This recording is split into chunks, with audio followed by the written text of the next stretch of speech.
सांसद जी, आजमगढ़ की जनता ने आपको जनादेश दे दिया है। अब किन तरह की जिम्मेदारियां आप महसूस कर रहे हैं और क्या जिम्मेदारियां किस तरह से निर्वाह की जाएंगी?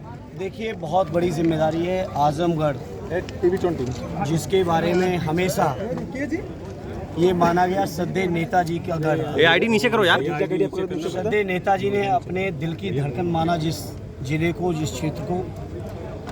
आड़े राष्ट्रीय अध्यक्ष जी भी आए थे चुनाव में बैठौली की सभा में और बोले कि वैसे तो घर है इटावा मैनपुरी कन्नौज के बारे में चर्चा की उन्होंने, और मैं अगर अपनी कर्मभूमि बदायूं को भी जोड़ूं तो निश्चित तौर पे सारे घर हैं, लेकिन राष्ट्रीय अध्यक्ष जी बोले कि आजमगढ़ गढ़ है।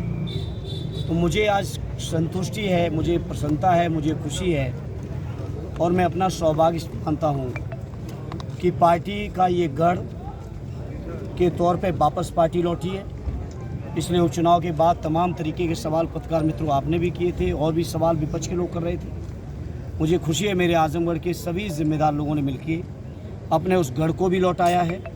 जहाँ तक मेरी जिम्मेदारी का सवाल है, निश्चित तौर पे जब ये सद्दे नेताजी की दिल के नज़दीक है, आड़ी राष्ट्रीय अध्यक्ष जी के घर की तरह है, तो उस घर का देखभाल करना और उस घर के लोगों के बीच अपने कर्तव्यों का निर्वहन करना निश्चित तौर पे एक बड़ा काम है। लेकिन चूँकि मुझे सद्दे नेताजी की परवरिश मिली है, आड़ी राष्ट्रीय अध्यक्ष जी का शानदार लीडरशिप है, नेतृत्व है, तो मुझे उम्मीद है कि सबके सहयोग से हम अपने ज़िले के सभी सम्मानित और बहुत वरिष्ठ लोग हैं पार्टी में, सभी के मार्गदर्शन लेके मैं इस ज़िले के लोगों की बेहतरी के लिए जो कुछ भी एक सांसद के तौर पे कर्तव्य बनता है, सांसद तो अलग बात है, एक बेटे और भाई के तौर पर भी जो कर्तव्य बनता है, मैं प्रयास करूंगा कि अपने हर कर्तव्य का निर्वहन। सर सरकार नहीं बनी है, बार की जीतने के बाद धर्मेंद्र यादव चले जाएंगे आजमगढ़ से, क्या कहें? क्योंकि आज परिणाम आया है जी। सवाल विपक्ष ने बहुत उठाए हैं जी, और विपक्ष के सवालों का जवाब समय से निकल आएगा खुद ही।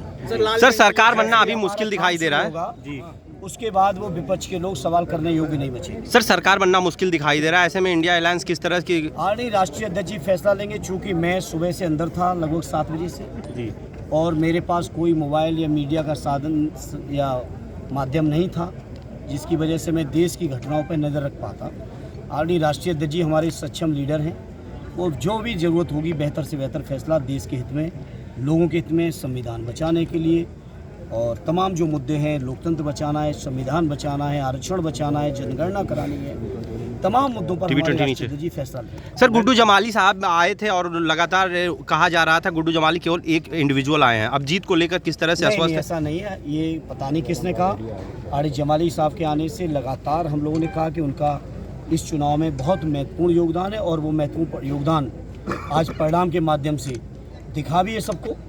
और जमाली साहब के बारे में कम से कम हमारी पार्टी के किसी ने नहीं कहा। कार्यकर्ताओं को सर क्या कहे मुझे नहीं पता। कार्यकर्ताओं का किस तरह से सहयोग रहा है? कार्यकर्ताओं का सर सहयोग कैसे रहा है? मेरी प्राथमिकता, जैसा मैंने बताया, कि सद्दे नेताजी की ये सरजमी है, माननीय अखिलेश यादव जी की सरजमी है, तो उन जज्बातों को, उन भावनाओं को, उन रिश्तों को आगे बढ़ाना मैं समझता हूँ सबसे महत्वपूर्ण जिम्मेदारी है। और जैसा आदरणीय राष्ट्रीय अध्यक्ष जी बैठौली की सभा में आप सबके बीच कह के गए कि दिल्ली में जब समाजवादियों की भागीदारी होगी तो उस भागीदारी का आजमगढ़ के लोगों को अतिरिक्त लाभ मिलेगा ही मिलेगा। आजमगढ़ प्राथमिकता पे होगी ही होगी। तो अब चलिए आज निकलते हैं, देखते हैं क्या बनती है देश की तस्वीर। सर लालगंज के लिए भी क्या कहेंगे? लालगंज के आदरणीय दरोगा जी को मैं बहुत बहुत बधाई देता हूँ। और लालगंज ही नहीं, मैं तो आज अध्यक्ष जी से चर्चा कर रहा था, आसपास की जितनी भी सीटें हैं, लालगंज, घोसी, मऊ, अम्बेडकर नगर, फैजाबाद, सुल्तानपुर, जौनपुर, मछली शहर, चंदौली, बलिया, फैजाबाद, अयोध्या, आप बताओ कहाँ नहीं जीत गए हैं। तो लगातार जो पूरे प्रदेश के लोगों ने पश्चिम से लेकर पूरब तक, अभी चूँकि मैं था नहीं, जहाँ तक मुझे खबरें हैं वो ये सारी सीटें हम लोग जीत चुके हैं। गाजीपुर भी आप जीते हैं, बलिया भी जीते हैं, चंदौली भी जीते हैं, सोनभद्र भी जीते हैं, सारी सीटें जो जीते हैं, इन सभी साथियों को बधाई। और बहुत खुशी रहेगी, इन साथियों के साथ लोकसभा में रह के काम करने का मौका मिलेगा। और इनके क्षेत्र के लोगों का आभार कि उन्होंने आदरणीय राष्ट्रीय अध्यक्ष जी के पीडीए के मुद्दे को, संविधान बचाने के मुद्दे को, लोकतंत्र बचाने के इस मुद्दे को व्यापक समर्थन दिया। Thank you sir. ठीक है, थैंक यू सर।